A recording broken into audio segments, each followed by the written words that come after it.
텔레비전 좀 보다가요, 광고를 봤는데, 그 광고가 제가 보니까 공익성이 있어요.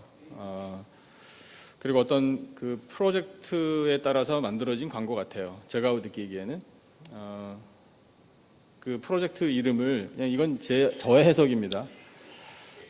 가족에게 사랑해라고 말하기 프로젝트인 것 같아요. 그거에 따라서 이 광고를 만든 것 같은데, 그래서 거기 여러 사람들이 등장합니다. 근데 등장해서 가족들에게 사랑해라는 말을 하는 거예요. 근데 한 장면에 한 20대 중반쯤 돼 보이는 여성이 자기 직장에서 전화를 겁니다. 엄마, 불러요. 그러고선 가만히 있어요. 그러니까 기다리던 엄마가 수화기 너머로 이야기를 해요. 그래, 우리 딸, 이렇게 불러요. 그러면 이제 이야기해야 되잖아요, 딸이. 뭐라고 해야 되죠? 사랑해라고 이야기해야 되는데 말을 못해요. 눈물이 핑 돌면서 말을 잇질 못해요. 그러니까 이 엄마가, 역시 엄마는 엄마예요. 노련해요. 뭐라고 얘기하냐면, 너 무슨 일 있지? 이래요. 눈치 백단이죠, 엄마들은. 그러니까 딸이 또 일은 무슨 일, 그냥 이러다가 한참 뜸을 들인 다음에 마지막에 사랑해, 이렇게 이야기하더라고요. 그 이야기를 들은 엄마가 또 수화기 너머로 이야기합니다. 그래, 고맙다. 야, 엄마는 엄마예요. 근데 당연한 걸 뭐하러 이야기하냐? 또 이러더라고요. 저는 그 광고를 보면서 생각이 좀 많아졌어요. 그래서 저도 참 감동을 많이 받았어요. 그 순간 울컥하는 마음도 생기더라고요. 그리고 그 엄마의 반응 때문에 참 재밌었어요. 근데 생각이 드는 게, 여러분, 우리 세상에서 제일 사랑하는 사람들이 가족이잖아요. 가족을 사랑하시죠? 네, 왜 이렇게 표정들이 굳으셨어요? 가족 이야기하면 갑자기 스트레스 받으셔요? 아니겠죠? 근데 가장 사랑하는 사람들이 가족인데, 저 부끄러웠어요, 개인적으로. 우리 가족들에게 사랑한다는 말을 많이 못하고 사는 것 같다, 느낌을 제가 받았어요. 그래서 하나님이 생명 주시는 동안에 사랑한다는 말 좀 많이 하고 살아야 되겠다라는 새로운 결단도 하게 되더라고요. 근데 왜 이렇게 힘든지 몰라요, 그게. 저도 또 체면 얼마나 또 차리는지, 격식 또 이런 거 갖춰다 보니까 낯간지럽게 뭐 사랑해라고 말을 또 할까, 또 이런 생각하면서 살아왔는데 그게 아닌 것 같아요. 그래서 그 광고를 보면서 제가 몸이 좀 달았어요. 이거 빨리 가서 설교해야지, 우리 성도님들한테 이야기해야지, 이런 마음으로 그랬습니다. 그래서 여러분, 여러분 저하고 좀 다르시죠? 가족들에게 사랑한다고 말 많이 하시면서 사시지요? 그러시기를 바라요. 그러니까 많이 하셔요. 많이 하면 우리 쑥스러운 단계는 이제 지나야 되는 사람들 아니겠습니까? 그냥 구체적으로요. 아버지, 어머니 사랑합니다, 이렇게 말하고, 또 부부간에 여보 사랑해, 이렇게 옆으로 째려보시면서 알지? 뭐 그러지 마시고요. 다 알아요. 알지만 사랑을 표현하자고요. 그래서 여보 사랑해, 사랑해요 라고 말하고, 우리 아들, 딸 사랑해 이야기하시고, 손주 많이 있으시죠? 우리 손주들 사랑해. 그 다음에 우리 며느리, 사위 사랑해 꼭 말씀해 주시고, 할아버지, 할머니도 사랑합니다, 이렇게 이야기하시고 많이 하시기를 바라요. 그런 마음으로요, 여러분, 뭐 지금 옆에 계신 분에게 말하기는 좀 쑥스러우니까 우리 쑥스럽지 않은 하나님께 한번 같이 해보죠. 저를 따라. 하나님, 사랑합니다.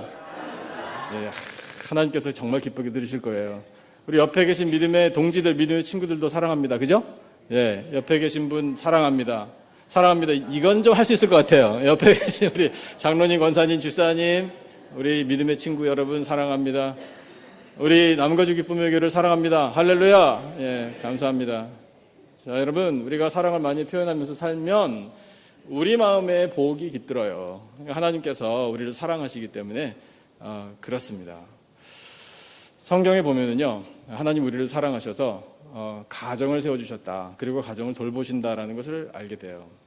여러분, 그 가정, 오늘 설교의 제목이 온 집안에 하나님께서 은혜를 베풀어 주신 이것을 우리가 깨닫게 되는 말씀이거든요. 그런데 그 집안에 은혜를 주실 때 하나님께서 쓰시는 방법이 있더라고요. 그게 뭐냐면 한 사람을 통해서예요. 한 사람을 통해서 은혜를 부어주셔요. 그래서 이 사례들을 찾아보면요, 한 사람을 통해서 구원을 하신 사례들도 있고 한 사람 때문에 모든 집안을 멸망시키신 사례들도 있어요.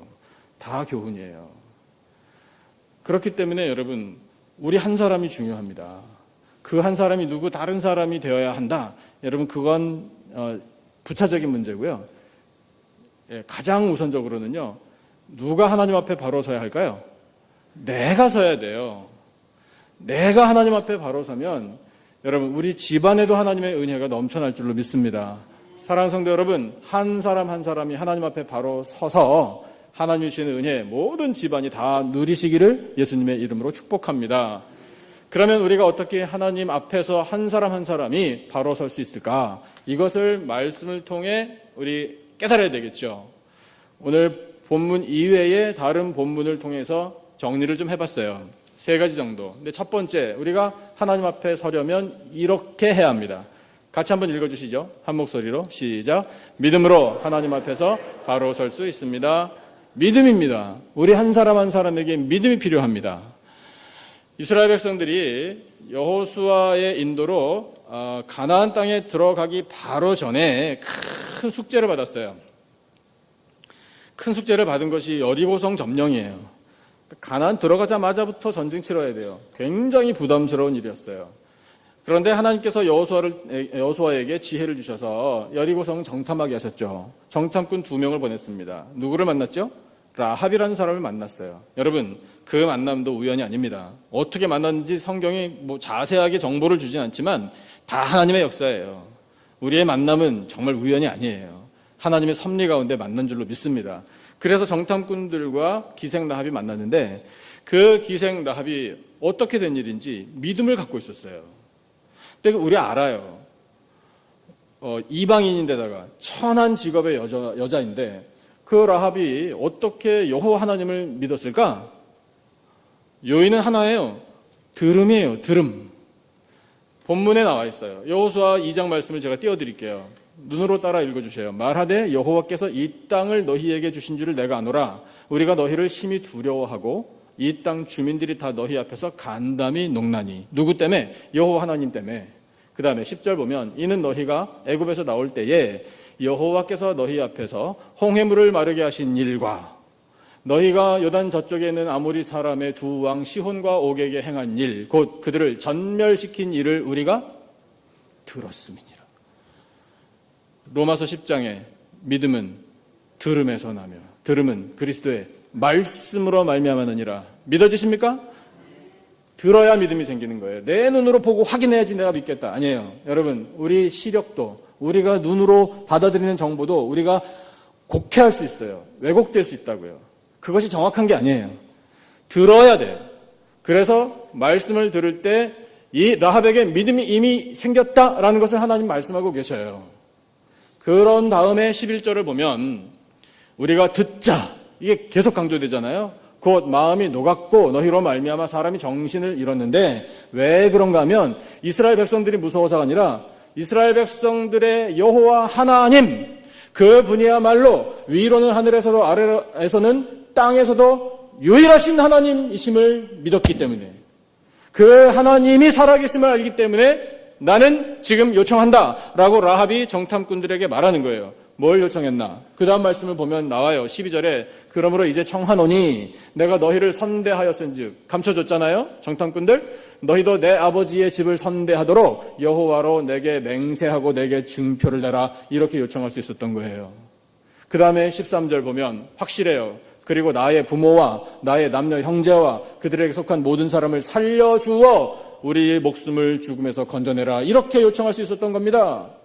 여러분, 이 라합이 정탐꾼들에게 요청한 일이 이루어졌나요? 이루어졌습니다. 사람에게 한 요청이 아닙니다. 그것은 바로 하나님께 드린 기도로 하나님께서 들으신 거예요. 우리 가족까지 구원해 달라고 간절한 마음으로 확신을 가지고 요청하고 기도한 이 라합의 기도에 응답하신 하나님은 오늘도 살아 계십니다. 이방인을 구원하신 하나님께서 우리도 구원해 주십니다. 우리도 원래는 혈통적으로 이방인이었습니다. 그러나 여러분, 상관없습니다. 이방인에게도 하나님은 구원의 은혜를 베풀어 주셔요. 이방인도 하나님의 자녀로 삼아주시고 하나님의 뜻을 이루어 가십니다. 그래서 여호수아 6장으로 가보면 하나님께서 여리고성 무너뜨리시는 역사가 나오죠. 그때에 약속한 대로 여호수아가 라합의 가족을 구원하도록 명령을 내립니다. 하나님은 약속을 반드시 이루어 주셔요. 라합의 집안이 그렇게 구원을 받았습니다. 몇 사람 덕분에? 한 사람 덕분에. 라합이라는 한 사람 덕분에 라합의 가족 전부가 구원을 받았음이 여러분 오늘 우리에게 주시는 하나님의 은혜입니다. 그러므로 여러분, 우리의 가족을 구원해야 하지 않겠습니까? 사랑하는 성도 여러분, 여러분의 가족, 여러분의 가문 다 모든 영혼들이 구원받기를 축복합니다. 그러려면 우리 한 사람 한 사람이 믿음의 사람들이 돼야 돼요. 두 번째, 우리 한 사람이 어떻게 해야 하나님 앞에서 바로 설 수 있나? 바로 이것이에요. 같이 한번 읽어주시죠. 시작. 순종으로 하나님 앞에서 바로 설 수 있습니다. 이겁니다. 여러분, 말씀에 순종하는 사람에게 하나님께서 구원의 역사를 베풀어 주십니다. 그런데 지금 살펴볼 사례들은 두 가지 사례인데요. 부정적인 사례예요. 불순종의 사례예요. 불순종한 한 사람만 멸망한 것이 아니라 온 집안 전부가 다 멸망당한 사례를 조금 말씀드릴게요. 이렇게 이스라엘 백성들이 여리고성 하나님께서 정복할 수 있도록 친히 무너뜨려 주셨을 때 와 해가지고 여리고성으로 다 들어갔잖아요. 근데 들어갔을 때 정복했거든요. 했는데 한 사람이 하나님의 명령을 어겼어요. 하나님께서 여호수아를 통해 백성들에게 명령하셨습니다. 여리고성 안에 있는 어떤 것도 손대지 마라. 전부 다 하나님 것이다. 이 말씀을 하셨어요. 여러분, 하나님께서 여리고성 안에 있는 진귀한 것들이 탐나서 그러신 것이 아닙니다. 견물생심이라고 그 물건을 보면 이스라엘 백성들의 마음도 흔들릴 수 있기 때문에 하나님께서 명령을 주신 거예요. 이것으로 컨트롤하시는 거예요. 그 하나님의 명령 앞에 유혹을 이기는 그런 영적인 승리를 맛보라고 하나님께서 명령을 주신 거예요. 얼마나 사실 힘들었을지 가만 생각해 보면 또 이해는 돼요. 여러분, 오래전에 한국에서 삼풍백화점 무너질 때 거기에 나아가서 자원봉사하고 사람들 구조한다고 하는 사람들 중에 거기 함께 파묻혔던 물건들 훔쳐갔던 그런 일들이 있었다라고 그때 기사들 좀 보셨었죠? 아니, 어떻게 이런 짓을 할 수 있나 많이 한탄들 하셨을 거예요. 근데 여러분, 인간이 그래요. 우리 속에 있는 죄성이 참 그렇게 사람을 나쁘게 만들어요. 그러니까 하나님께서 말씀을 주시기 때문에 그 말씀이 기준이 되어서 그 말씀이 우리를 보호해 주시는 거예요. 여리고성에 있는 어떤 것도 하나님께서 손대지 말라 하셨는데 아무도 몰랐어요. 딱 한 사람 도둑질하고 알고 있었어요. 누구? 아간이라는 사람이요. 그 사람이 그런 불순종의 죄를 저지른 것을 몰랐기 때문에 공동체 전체가 큰 곤란을 겪었죠. 이 성이라는 작은 성 두 번째 정복해야 할 그 성 정복전쟁에서 첫 번째 패퇴하고 맙니다. 여호수아가 참담해가지고 자기 옷을 찢어버리고 하나님 앞에 부르짖죠. 어떻게 된 일입니까? 당연하죠. 여러분, 단 한 번이라도 가나안 정복전쟁에서 지면 안 돼요. 그러면 이스라엘 백성들이 가나안에 못 들어가는 거예요. 패배라는 게 있을 수 없어야 되거든요. 그런데 패배했단 말입니다. 그러니까 이스라엘 백성들이 얼마나 낙심이 됐겠어요. 여호수아도 마찬가지. 하나님께서 여호수아에게 다 알려주셨죠. 왜 너희들이 패전했는지, 누가 하나님의 명령을 어겼는지 알려주셨죠. 그래서 다 드러났습니다. 다 드러나서 심판을 했습니다. 심판을 할 때 어떻게 했나? 아간이라는 한 사람만 데려다가 그 사람을 즉결 심판했을 뿐만 아니라 아간의 가족들까지 다 데려다 돌로 쳐서 죽여버렸어요.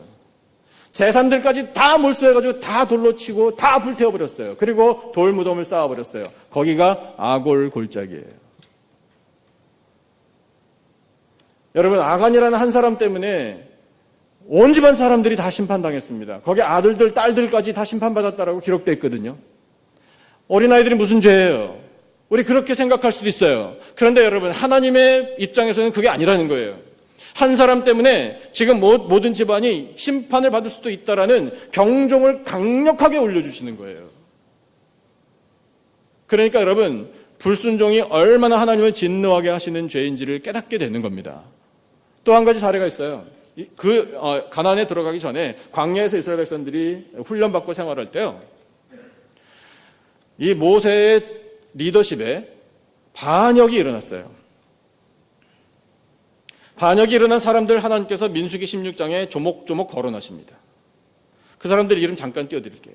레위의 종손 고핫의 손자 이스할의 아들 고라라는 사람, 르벤 자손 중에 쭉 가서 다단이라는 사람, 아비람이라는 사람, 그리고 온이라는 이 네 명의 이름을 하나님께서 반역자들이라고 가르쳐주고 계셔요.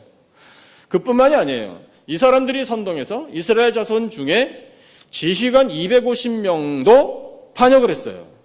함께 일어나서 모세를 거슬렀어요. 그런데 여러분, 하나님께서 이 반역자들과 거기에 가세한 지휘관들 250명을 한꺼번에 심판하셔요. 심판하신 방법은 달라요. 반역자들, 그 사람들, 그 거명한 사람들의 가족들을 장막 앞에 세워요. 장막 앞에 서라, 이런 명령을 내리셔요. 그래서 왜 그러나? 라고 궁금해하고 있던 그 순간에 땅을 쫙 갈라가지고 쑥 들어가게 하고 다시 탁 닫으셨어요. 하나님이 그러셨어요. 잠깐 이럴 틈이 없었어요.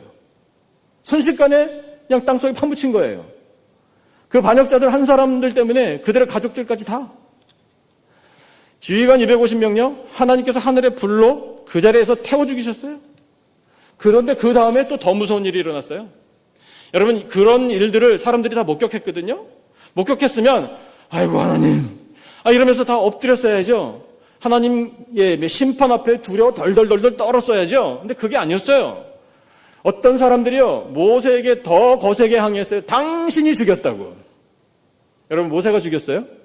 아니잖아요. 하나님께서 친히 심판하셨거든요. 그런데 남아있는 사람들 중에 모세에게 더 거세게 항의하고 원망하는 사람들이 생겼답니다. 그런데 여러분, 하나님께서 정말 무서운 게 뭐냐면요, 그 사람들을 솎아내셨어요. 어떻게 솎아내셨나? 연병을 보내셔가지고요, 14,700명을 다 죽여버리셨어요. 이게 웬일이에요? 그제서야 백성들이 두려워했어요, 하나님을. 여러분, 불순종이 얼마나 하나님 앞에 큰 죄가 되는지 우리 깨닫게 됩니다. 그러니까 우리 결단해야 돼요. 순종하십시다. 하나님 말씀에 순종해야 돼요. 무서워서 이거 말 안 들었다가는 죽겠네, 여러분, 그거 아니에요. 그거는 맞습니다. 그런 느낌을 받지만 그것은 하나의 정말 참 반면교사로 삼고 교훈으로 얻어서 하나님 말씀에 순종하면 복 받잖아요. 아멘인데, 하나님 말씀에 순종하면 여러분, 우리가 짐작하는 것 이상으로 정말 크고도 놀랍고도 세밀한 은혜와 복을 누리게 될 줄로 믿습니다. 그 순종의 사람이 바로 이어서 나와요. 그 순종의 사람, 그 사람이 어떻게 하나님 앞에 바로 섰나? 셋째, 우리가 반드시 깨달아야 할 내용이 바로 이거예요. 셋째, 우리 한 사람 한 사람이 이렇게 해야 합니다. 같이 읽어주시죠. 시작. 경건으로 하나님 앞에서 바로 설 수 있습니다. 경건해야 돼요. 경건이 뭔지 여러분 잘 이해하시기를 바라는데요. 자, 제가 한번 여러분 어떻게 저 좀 보세요. 경건해 보입니까? 야, 감사합니다. 할렐루야. 할렐루야. 더 경건해 보이죠? 그죠? 저 옛날에 이런 목사님들 많이 만나봤어요. 그 악수됐어요. 유명한 부분 강사분들하고. 그분들이 오늘의 저를 키워주신 것 같아요. 아주 경건해 보이는 것 같아요. 여러분, 경건의 모양이 있나요? 경건의 모양이 있습니다. 여러분, 우리 그리스도인들일수록 품위를 지켜야 돼요. 그냥 아무렇게나 하고 사는 거 결코 하나님의 영광 나타내는 거 아니에요. 여러분, 멋지게 살자고요. 한 번뿐인 인생인데 얼마나 우리가 품위를 탁 지키고 이 외양도 여러분 우리가 다 갖추면 다 그게 본이 되는 거 아니겠습니까? 여러분, 오늘 예배드리러 나올 때 최고로 멋지게 하고 오신 것 같아요. 제가 보니까. 여러분, 하나님께서 기쁘게 보시는 줄로 믿습니다. 근데 경건에는 모양만 있는 게 아니라 능력이 있죠. 우리 속 사람이 경건해야 되잖아요. 그 경건이 뭔지를 말씀을 통해 배워보겠습니다. 오늘 주신 본문요, 하나님이 경건한 사람 한 사람 소개시켜 주시는데 1절 같이 한번 읽어볼까요? 오늘 본문 1절 다 같이 한 목소리로 시작. 가이사랴에 고넬료라 하는 사람이 있으니 이달리아 부대라 하는 군대의 백부장이라. 이렇게 고넬료를 소개하고 계셔요. 이름부터가 헬라식이에요. 이 사람은 로마에서 파송받은 이탈리아 부대, 제국주의가 피식민지 가서 다스리고 무슨 일이 있을 때 유사시에 대비하여 보내는 소규모 부대의 지휘관이에요. 이 이스라엘 지역으로 와서 로마에서 또 이주해 온 그런 관리층, 이 사람들 보호하고 그 가족들도 보호하고 그 다음에 억압하는 정책을 펼치는 로마의 힘을 보여주는 그런 군대의 지휘관이 고넬료예요. 이방인이에요. 그러니까 벌써 이 1절만 보면 고넬료는 정말 하나님 앞에 아주 이 정반대로 나가는 그런 인간이겠구나라고 짐작하게 돼요. 그런데 그것이 완전히 반대예요. 그 선입견과 전혀 정말 완전히 다른 모습을 하나님께서 보셔요. 그리고 우리에게 가르쳐 주셔요. 그게 2절이에요. 2절 같이 한번 읽어보죠. 다 같이 2절 시작. 그가 경건하여 온 집안과 더불어 하나님을 경외하며 백성을 많이 구제하고 하나님께 항상 기도하더니 아멘. 고넬료는 경건하다. 왜 경건하나? 조목조목 말씀하고 계셔요. 조목조목 말씀하시는데 이 구절이 우리 눈에 크게 들어와요. 온 집안과 더불어. 여러분, 고넬료가 자기 혼자 경건했던 게 아니에요. 온 집안과 더불어 경건했어요. 그러니까 집안이 은혜를 받는 거예요. 나중에 살펴보겠지만. 그래서 왜 경건한가? 하나님께서 그 근거를 말씀하시기를 하나님을 경외한다. 그는 로마에서 파송받은 이탈리아 부대의 지휘관이니까 자기의 상급자 최고 끝까지 올라가면 로마 황제를 두려워하는 사람인데 그보다 더 전능하신 하나님을 두려워하고 경배한 사람입니다. 여러분, 하나님을 경외하십니까? 하나님을 경외하면 하나님이 우리의 경건을 인정해 주십니다. 그 다음에 경건하여 한 일이 뭐냐면 백성을 많이 구제했대요. 생각해 보세요. 이 이스라엘에 주둔한 로마에서 파송받은 부대의 부대장이 피식민지 백성들을 구제할 일이 있겠어요. 그런 일을 했다가는요, 도리어 상급 지휘관이나 이 정부로부터, 로마 정부로부터 문책당해요. 그럼에도 불구하고 그 이스라엘 백성들을 많이 구제했다? 여러분, 고넬료는요 정말 하나님을 의지했던 사람이 틀림없어요. 그런 문책을 당하고 자기 파면당할 수 있는 그런 위험에도 불구하고 믿음이 있기 때문에, 하나님을 경외하기 때문에 불쌍한 사람들을 도와주고 싶은 이 마음을 제어하지 못하는 거예요. 이렇게 해야 하나님께서 기뻐하시니. 여러분, 얼마나 용기 있는 믿음이에요. 게다가 마지막에 보니까 하나님께 항상 뭘 했다? 기도했다라고 하나님께서 우리에게 소개해 주시네요. 사랑하는 성도 여러분, 기도 많이 하시기를 축복합니다. 항상 기도하셔야 돼요. 어떤 상황에서든지 기도하셔야 돼요. 기도하면 됩니다. 기도하면 됩니까? 기도하면 됩니다. 여러분, 외치셔야 돼요. 저를 따라 다 같이 기도하면 됩니다. 한 번만 더. 기도하면 됩니다. 그러니까 하나님께서 기도하는 사람이라고 우리에게 말씀하시잖아요. 왜? 기도하니 되더라 이렇게 말씀하시니까요. 증거를 보여주시잖아요. 뭐가 되는가? 하나님의 뜻이 이루어지는 거예요. 그 기도에 하나님이 응답하시기를 천사를 보내셨다라고 그 다음에 나오죠. 그 천사를 딱 만나니까 고넬료가 뭐라고 말하냐면 주여 무슨 일이니까, 천사여 무슨 일이십니까가 아니에요. 주여 무슨 일이니까. 고넬료는 기도하는 사람이라 영적으로 깨어 있어요. 그러니까 천사를 보냈다라는 건 하나님께서 내 기도에 응답하시는 거구나 금방 알아요. 그리고 그 천사를 통해 주신 메시지를 보세요. 4절 끝부분에 내 기도와 구제가, 같이 한번 읽어볼까요? 다 같이 시작. 내 기도와 구제가 하나님 앞에 상달되어 기억하신 바가 되었으니 아멘. 여러분, 우리의 경건, 우리의 섬김, 우리의 구제, 우리의 기도가 하나님 앞에 상달되기를 축복합니다. 하나님께서 기억하시면 모든 문제는 해결되는 거예요. 그 믿음이 우리에게 필요한 거예요. 그렇게 경건한 고넬료예요. 그 고넬료에게 하나님이 명령을 이제 주십니다. 한마디로 베드로를 초청하라. 이 명령을 주셔요. 여러분, 그 다음에 말씀을 보니까 고넬료가 경건한 사람인데 순종의 사람이구나라는 것을 깨닫게 돼요. 왜냐하면 그 다음 말씀을 보니까 고넬료가 질문이 없어요. 하나님께서 베드로를 청하라 이렇게 말씀하실 때 고넬료가 대번에 알아듣고 베드로요? 좋지요. 이런 게 아니에요, 여러분. 베드로 누군지 몰라요. 그러면 물어봐야 돼요. 하나님, 베드로가 누굽니까? 진지하게. 그리고 베드로라는 사람을 우리 집에 청하면 무슨 일이 일어나는 겁니까? 제가 왜 그 사람을 초청해야 됩니까? 질문해도 흠이 안 되는 거예요. 그런데 고넬료는 군인이라 그런지 명령이 떨어지면 곧바로 순종해요. 그 순종을 보라고 행간에 우리에게 말씀하고 계시는 거예요. 여러분, 우리가 하도 합리적이어서 우리가 전후 좌우 잘 따져서 그래가지고 소위 이렇게 프레임을 잘 짜기 때문에 이런 질문들이 필요해서 이런 질문에 정확한 대답이 딱 있을 때 그 합리성에 따라 나는 순종하겠다? No. 아니에요. 순종은 그런 거 아니에요. 여러분, 순종이 어려운데요. 어렵죠? 왜 어려우냐면요. 이해되지 않는 것도 순종해야 되기 때문에 어려운 거예요. 근데 이해되지 않아도 믿음으로 순종하면요. 하나님께서 반드시 이루어주세요. 순종해 보세요. 그러니까 순종할 수 있는 능력을 달라고 기도하셔요. 꼭 기도하셔서 순종하시기를 축복합니다. 순종했더니 하나님께서 지금 역사를 계속 이루어 가시잖아요. 여러분, 이것을 좀 큰 그림으로 보시기를 바라요. 고넬료에게 기도에 응답하셔요. 근데 또 기도하는 한 사람 베드로에게 기도에 응답하십니다. 베드로에게 환상을 보여주셔요. 징그러운 짐승들을 보여주시면서 먹어 이러신다고요. 베드로가 No, 아유 이거 어떻게 먹습니까? 더러운데 이렇게 대답했어요. 하나님 말씀하셨죠. 더럽고 깨끗한 거를 왜 네가 결정해? 하나님이 결정하는 거지. 이렇게 말씀하신 거예요. 그걸 3번이나 보여주셨어요. 베드로가 잘 몰랐어요. 무슨 뜻인지. 근데 그 다음 일을 경험하면서 깨닫게 되는 거예요. 그 환상을 봤는데 자기를 찾으러 사람이 왔어요. 그래서 고넬료 집에 간 거예요.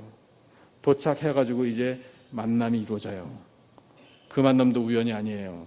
하나님의 역사입니다. 하나님의 주권적인 섭리 가운데 만난 거예요. 그래서 24절부터 이 끝절까지가 그 고넬료의 집에 초청을 받아간 베드로를 통하여 주시는 온 집안에 주신 하나님의 은혜가 소개되어 있어요. 여러분, 오늘 오후에 무슨 예배 있죠? 예, 대답이 활기차게 나와야 되는데 셀 예배 있어요. 예, 오늘 셀 예배 있던가? 오케이, 지금 생각나셔도 괜찮아요. 셀 예배 있거든요. 오늘 셀 예배에 가시면 이 24절부터 후반절까지 자세하게 함께 묵상하고 더 풍성한 은혜를 나누시게 될 겁니다. 기대하셔도 좋습니다. 은혜 충만할 줄로 믿습니다. 그러니까 셀 예배도 놓치지 마세요. 놓치면 손해예요. 그래서 근데 여기서 우리 조금만 보자고요. 그 고넬료가 24절, 여러분 바로 이것이 하나님께서 오늘 우리에게 원하시는 경건한 한 사람의 모습이에요. 24절 같이 한번 읽어보겠습니다. 한 목소리로 시작. 이튿날 가이사랴에 들어가니 고넬료가 그의 친척과 가까운 친구들을 모아 기다리더니 아멘. 고넬료의 마음에는요, 나 혼자만 은혜 받겠다 이게 아니에요. 우리 모든 가족들, 친척들, 친구들까지도 하나님이 주는 은혜를 받아야 한다. 이 마음이 있었던 거예요. 여러분, 그런 마음 갖고 계십니까? 여러분, 우리 가족들 가운데, 우리 친척들 가운데, 우리 친구들 가운데 아직까지 예수님 믿지 않고 죄악으로 방황하는 영혼들이 없으시기를 바라는데 사실 있다는 게 현실이잖아요. 그 사람들 어떻게 할 거예요? 그러다 그 말겠지 이래요. 여러분, 그러면 안 되는 거잖아요. 우리 믿음의 사람들은 일단 우리의 가까운 친인척들과 우리의 친구들부터 구원의 길로 인도해야 할 사명자들 아니에요? 여러분, 그러려면 누가 바로 서야 하나? 내가 바로 서야 돼. 내가 경건한 사람이 돼야 돼요. 그래서 여러분, 고넬료가 많은 사람들과 집안 식구들과 친구들과 함께 모여 있었더라 하나님께서 너무나 기쁘게 보신 거예요. 그러니까 은혜를 온 집안 사람들에게, 그 자리에 함께 있었던 사람들에게 베풀어 주시죠. 베드로가 놀라잖아요. 중간에 여러 사람이 모인 곳을 딱 봤어요. 베드로도 감동받은 거예요. 그런데 여러분, 정말 이 고넬료와 함께 했었던 사람들이 은혜를 사모하는 경건한 사람들이었음을 우리가 또 증거로 얻게 됩니다. 주신 본문 33절 한번 같이 볼까요? 33절도 같이 읽겠습니다. 한 목소리로 시작. 내가 곧 당신에게 사람을 보내었는데 오셨으니 잘하였나이다. 이제 우리는 주께서 당신에게 명하신 모든 것을 듣고자 하여 다 하나님 앞에 있나이다. 아멘. 듣기를 원합니다. 이렇게 말하고 누구 앞에 있다고요? 하나님 앞에 있어요. 사실은 누구 앞에 있는 거죠? 베드로 앞에 있는 거예요. 그런데 베드로는 그냥 베드로가 아니라 하나님께서 지금 함께 계십니다라고 고백하는 거예요. 여러분, 하나님의 말씀이 선포되는 곳에 하나님께서 함께 계시는 줄로 믿습니다. 하나님의 말씀을 사모하면 사모하는 만큼 하나님의 임재를 경험하는 거예요. 사람이 떠드는 게 아니에요. 사람의 무슨 미사여구를 동원해서 말하는 것이 아닙니다. 이건 하나님의 음성이에요. 하나님께서 온 집안 식구들에게, 친구들에게까지 구원의 은혜를 주시려고, 복음을 듣게 하시려고, 예수의 이름을 듣게 하시려고 지금 일하고 계시는 거예요. 사모하십니까? 사모하셔야 돼요. 이 일이 반드시 우리 가족에게도 일어나기를, 우리 가문에도 일어나기를 여러분 사모하시기를 축복합니다. 사모하면 하나님께서 반드시 일하여 주십니다. 그래서 여러분 이 사람들이 하나님 앞에 서서 하나님 말씀을 들어요. 베드로를 통해 하나님께서 성삼일체 하나님의 이름 선포케 하셔요. 그리고 십자가와 부활에 대해서 선포하게 하시고요. 이제 이 복음을 들은 우리가 전도하는 사람들이 되었다, 사명자들이다, 이것을 베드로가 선포합니다. 복음의 핵심을 그대로 다 선포해요. 그랬더니 성령의 역사가 나타나요. 그 집안 사람들에게 고넬료 한 사람 덕분에 하나님께서 놀라운 역사를 베풀어주고 계셔요. 그 역사를 우리 잠깐 살펴볼게요. 44절 한 절만 보겠습니다. 44절 우리 다 같이 한 목소리로 시작. 베드로가 이 말을 할 때에 성령이 말씀 듣는 모든 사람에게 내려오시니 할렐루야 아멘. 여러분 성령께서 그냥 아무렇게나 아무 때나 내려오시는 게 아니잖아요. 성경 말씀을 보니 사모할 때 내려오시잖아요. 복음이 선포될 때 내려오시고요. 성령께서 합당하게 여기시고 기뻐하실 때에 내려오시는 거예요. 그러면 여러분 성령 받으셨습니까? 잘 모르시겠습니까? 성령을 받았는지 안 받았는지 불분명하십니까? 그럴 수 있어요. 여러분 그럴 수 있다니까요. 괜찮아요. 잘 모르니까 배워야 되는 거고, 잘 모르니까 말씀 듣고, 확신이 없으니까 또 은혜를 사모하는 거잖아요. 여러분 성령께서 우리에게 강림하신 증거 중에 가장 확실한 증거는 내 마음의 구원의 확신이에요. 예수님 믿으십니까? 그러면 성령께서 이미 임하신 거예요. 예수님을 믿음으로 구원받았음을 확신하십니까? 그러면 성령께서 이미 내 안에 살아계시는 거예요. 믿음을 가지시기를 축복합니다. 그래서 여러분 사도행전 16장 31절에 그 유명한 말씀이 있잖아요. 우리 필수 암송 구절들이 좀 있는데 그 중에 한 구절이 바로 이 구절이거든요. 안 보여드려도 될걸. 보여드리는 이 마음을 여러분 다 아시고요. 지금 외우죠. 지금 별로 안 어렵죠? 같이 읽어보겠습니다. 시작. 이르되 주 예수를 믿으라. 그리하면 너와 내 집이 구원을 받으리라 하고. 자, 이르되 하고라는 이 말 빼고 주 예수를 받으리라 거기까지 다시 한번 시작. 주 예수를 믿으라. 그리하면 너와 내 집이 구원을 받으리라. 믿어지십니까? 이거 지워주세요.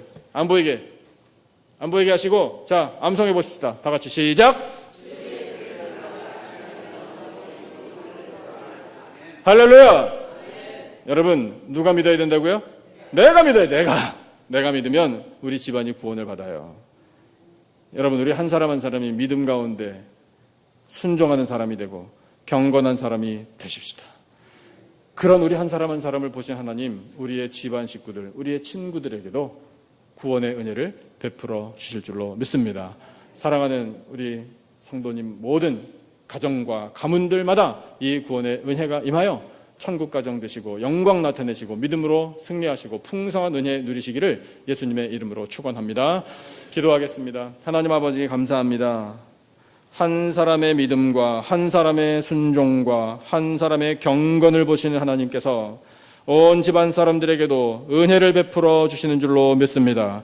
구원의 역사를 허락해 주시는 줄로 믿습니다. 하나님, 저희들 한 사람 한 사람이 하나님 앞에서 바로 서기를 원합니다. 그리하여 저희들의 기도와 저희들의 경건이 하나님께 상달되고 하나님께서 응답해 주셔서 저희들의 가문과 저희들의 가정 가운데에 이 놀라운 하나님의 역사가 나타나기를 원합니다. 은혜 풍성케 하여 주시옵소서. 하나님 사랑하시는 성도들의 모든 가정들마다 예수님 잘 믿고 그 예수님 믿는 생명의 향기가 충만하고 성령으로 기름 부으심을 받아 하나님 아버지 앞에 영광 올려드리기를 원합니다. 믿음으로 승리하는 모든 가정들, 가문들이 되게 하여 주시옵소서. 귀한 말씀 들려주심을 감사하오며 예수님의 이름으로 기도드리옵나이다. 아멘. 찬송 542장 우리 함께 하시면서 준비하신 예물 바치겠습니다. 542장 구주 예수 의지함이 심히 기쁜 일일세. 우리 박수 치면서 힘차게 찬송하겠습니다.